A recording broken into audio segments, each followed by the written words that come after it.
தமிழக வெற்றிக் கழகத்தின் தலைவர் விஜய் பேசிய பேச்சு மறைமுகமாகவே இருந்ததாகவும் பொத்தாம் பொதுவாக பேசியதாகவும் விமர்சிக்கிறார்கள் மூத்த பத்திரிகையாளர்கள்.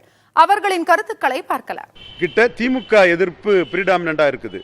அந்த திமுக எதிர்ப்பு அரசியலை அவர் எப்படி அணுக போறாரு? தானே மெஜாரிட்டி கேண்டிடேட் போட்டு தானே முதலமைச்சர்னு சொல்லி நிற்க போறாரா, அல்லது இன்னொருத்தரோட கூட்டணி போக போறாருங்க சந்தேகம் மக்கள் மத்தியில் எழுந்திருக்குது. குறிப்பாக அவங்களோட நடவடிக்கைப்படியே அவங்க அண்ணா யூனிவர்சிட்டி அந்த பாலியல் விவகாரம் தொடர்பாட்டு கவர்னரை சந்தித்து புகார் கொடுத்தாங்க. ஆனால் பொள்ளாச்சி பாலியல் வன்கொடுமை பற்றி எதுவுமே பேசலை. கொடநாடு கொலை வழக்கு பற்றி எதுவுமே அவங்க சொல்லலை. அதிமுக அமைச்சர்கள் ஏன் ஊழல் வழக்கில் கைது செய்யப்படலைங்கிறத கேட்கல. ஊழல் எதிர்ப்போங்கிறத ஒரு புனிதமான ஸ்டாண்டாக எடுக்கக்கூடியவங்க அதிமுகவுக்கு ஊழலை பற்றி எதுவுமே பேசலை.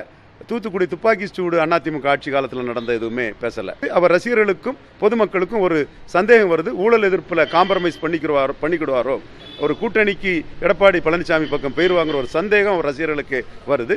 களத்தில் இறங்கி நிறையா பிரச்சாரம் பண்ண வேண்டியிருக்கு. அவருடைய ரசிகர்களை அரசியல் மயப்படுத்த வேண்டியிருக்கு. தொண்டர்களாக மாற்ற வேண்டிய அவசியம் இருக்குது. ரெண்டாவது, இவரும் ஒரு நேரடியான பாலிடிக்ஸ் பண்ண வேண்டியிருக்கு. இன்னைக்கு காத்தால ஒரு ஹேஷ்டேக் விட்டுருக்காரு. அதில் கெட் அவுட்னு தான் சொல்கிறாரே தவிர மத்திய மாநில அரசுகளை பற்றி பேசும்போது கெட் அவுட் சொல்கிறார். ரெண்டு பேரும் சேர்ந்து வேஷம் போடுறாங்க, நாடகம் ஆடுறாங்கன்னு சொல்கிறார். கெட் அவுட் சொல்கிறார்.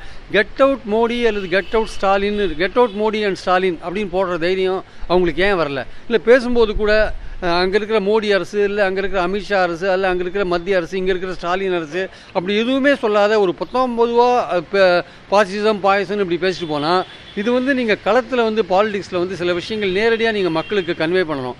அதை நீங்கள் கன்வே பண்ணும்பொழுது வெளிப்படையாக பேச வேண்டிய ஒரு அவசியம் இருக்குது. அது உங்ககிட்ட இல்லைன்ற போது மக்கள் கொஞ்சம் யோசிப்பாங்க, உங்களுக்கு துணிச்சல் இல்லையோன்னு யோசிப்பாங்க.